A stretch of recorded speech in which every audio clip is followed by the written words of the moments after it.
Hello everyone. The clip you're about to hear is from one of our exclusive Patreon episodes. Due to recent events, these episodes are no longer on theatrical releases, but rather older films. However, just like all of our other clips, it may contain major spoilers about the film, so you have officially been warned. And if you want to check out the full episode, head over to patreon.com/horrorqueers and we'll pop right up. Without further ado, here's your exclusive Patreon clip. But here's the thing, though. So, of course, we don't know this yet. But, she's sent to boarding school when she's 10. It could also be that this is around the time that she realized that, Mr. Desjardins is coming to kill her because she, had her period recently. Yeah, it's either right around the time or maybe right after where she was like, I've just killed this man and now I'm sending you away, or you're in danger and I'm sending you away. Right, but that's the thing, though, because it's possible Deborah wasn't even worried about the kissing thing. So then we have this entire, relationship for Sarah that's been recontextualized because she thinks, oh, my mom sent me away because she saw me kissing a girl, when in fact, she was trying to protect me from an actual serial killer. Yeah, it's almost disappointing that we don't get that moment of catharsis or confrontation even where Sarah actually gets to talk to her mom about this, right? Because by the time we learn that Desjardins was targeting Sarah, we're into that third quarter of the film. Deborah's completely lost her marbles and she's abducting girls out of the, pediatric wing. Yeah. So I wish we could have had something more to that, but I recognize that would have delayed the horror stuff, which is really in the film that we're meant to be watching.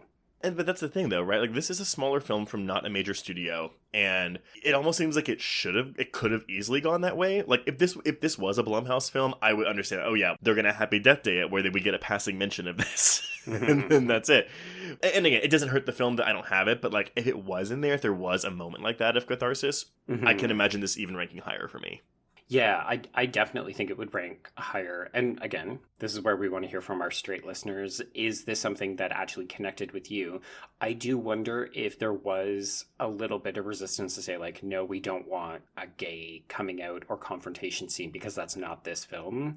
I almost wonder if Robitel was fighting to get some of this stuff in, and then it was okay, but we're not making a gay horror film here, are we? Right. No, and that's the thing. If you inserted more of that, it would be a quote-unquote gay horror film, And interestingly enough, I saw a bunch of our queer connections on Twitter when I said I was watching this. One of the things that people did talk about is how much they like the fact that Sarah is gay, but it's not in your face. She is just a queer woman who happens to be dealing with a sick mother and crazy shit going on.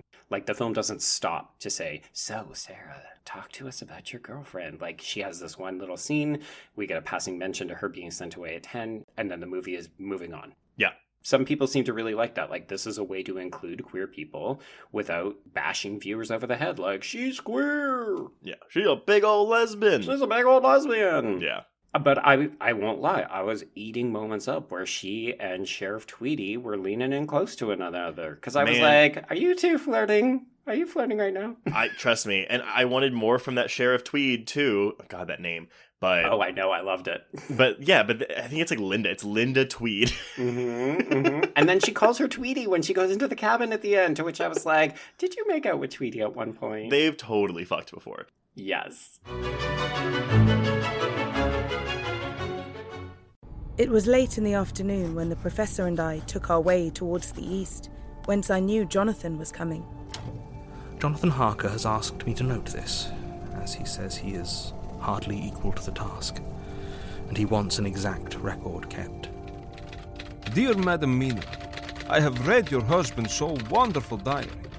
Strange and terrible as it is true. I will pledge my life on it. God preserve my sanity, for to this I am reduced. Safety and the assurance of safety are things of the past. I am in hopes that I shall see more of you at Castle Dracula.